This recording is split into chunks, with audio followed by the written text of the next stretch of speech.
Hi, I'm Teresa from Phoenix Gate Crafts, and today we're actually going to be talking about French knots, which is an embroidery / cross stitch technique. And the reason I'm actually doing this technique tutorial, even though I typically don't do them, is because a lot of people have trouble with French knots. And since I learned it when I was 7 and I've been doing it for years, I feel I'm a ninja at it. My mom taught me, and I think it really does benefit to have somebody actually teaching you this stuff. So I'm going to teach you the way my mom taught me. But not really, because small little 14 count Aida, like I could show you on here, but you're not going to see the detail of what I'm doing. So I made a Tunisian crochet thing and made giant stitches, and I'm using a big old tapestry needle and yarn, and I'm going to show you all the tips and tricks for making French knots because they are easy and really not that complicated if you can actually see what you're supposed to do. So, a couple of quick notes. Typically, when you are stitching, you have your thread, in my case yarn, bent over, not quite in half, because you need to be able to lengthen and shorten your working thread as much as you can. I actually made this too long, so for demonstration purposes, I am shortening it just so everything can be in camera. It doesn't actually matter the length. You can do this with a long piece of thread or a short piece of thread. I'm just shortening it for demonstration purposes. So I made my X's for some cross stitch. By the way, FYI, if you do Tunisian crochet, this makes wonderful fabric for doing stitches, especially if you don't mind actually seeing the X's. This was surprisingly easy. I did not block this, that's why it's a bit curly. I did do some extra surface crochet just to try and kind of keep it straight. So we'll see how this goes. But anyway, so what you do is you stick your needle up and pull it all the way through. So you are tight to the back, tight. And then what you do, it helps if you can lay this on a surface. You grab and pull taut, but not tight, the thread that is coming out of your piece. So this is where it's supposed to go. You'll notice a lot of French knots are supposed to go on cross stitch in a corner. But the principle still applies for embroidery where you have a little dot. Pull your thread up where the dot is. And then what you're going to do is you're going to bring your needle down and you're going to wrap 2 or 3 times. Most patterns specify 2 or 3 wraps. You can do 1 wrap, 2 wraps, 3 wraps, 4 wraps, 5 wraps. I mean, beyond 5 wraps, they all look the same. But I learned 3 wraps. So you go 1, 2, 3. You should be able to spread them out on your needle and see 1, 2, 3. But you want them close. Now, here's the thing. You are doing this as reasonably close as you can to the hole that the thread is coming out of. That's the key. And you're keeping this piece right here tight.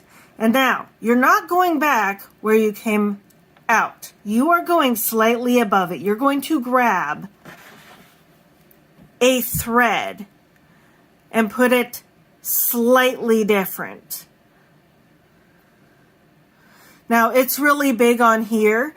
You can have as little as 1 thread underneath, and this will work.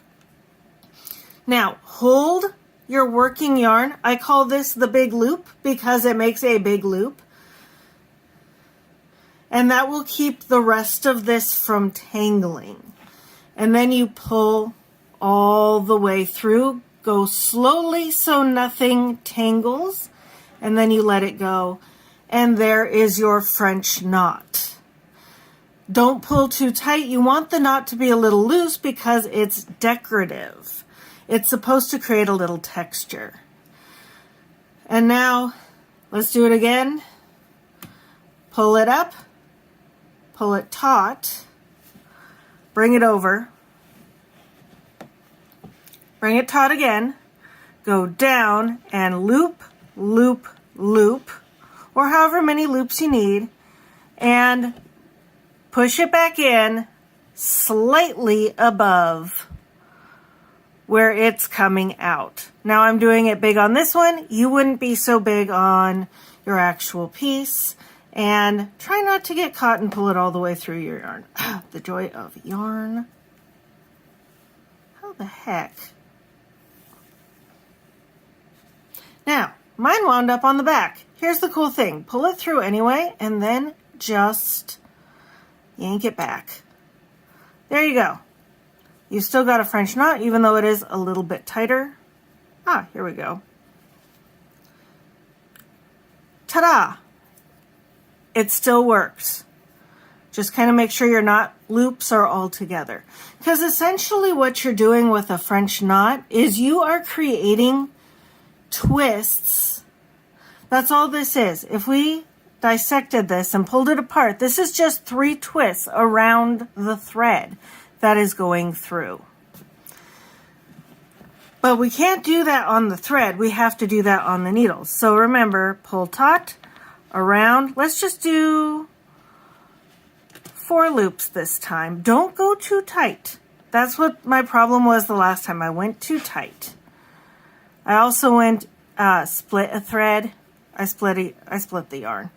Was the other problem. It got stuck. And then pull through.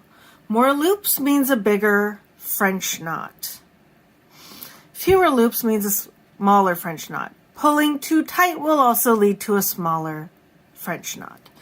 Now, after this, if you still hate them, everybody likes and hates what they like. There is no bad feeling on that. But if you really don't want to do a French knot, you could always put a bead on there. And with the bead, you go up, you put on your bead and push it down. And again, you basically are trying to come down in the same general spot. You want one thread between because you don't want the bead popping to the back, which is always a problem. And then you just pull it down, making a little stitch with the bead on the front. So that's French knots.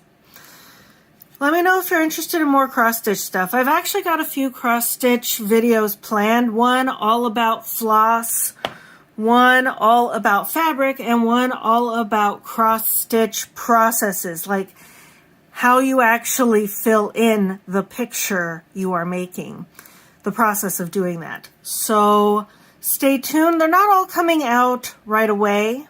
Like, share, subscribe, the gist. And I hope you found this helpful. Happy crafting. Bye.